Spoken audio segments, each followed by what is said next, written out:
In this guide, I'm going to show you guys how to make an international transfer on Scotiabank. Let's get started. First, open your Scotiabank app or online banking and head straight to the transfer section.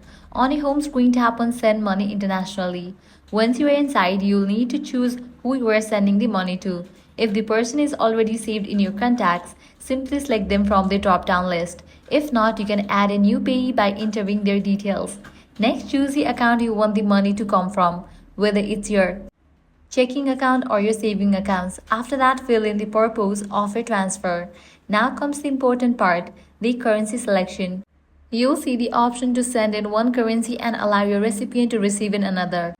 Scotiabank lets you change the currency at this stage, so make sure it matches your recipient needs. After confirming everything, the payee, your sending account, the purpose and the currency, go ahead and submit the transfer. That's it. Your international transfer will be processed, and depending on the method chosen, it may take a few business days to arrive, and that's how you make an international transfer on Scotiabank using the working method. If this guide helped you out, do not forget to like, share and subscribe. Thanks for watching.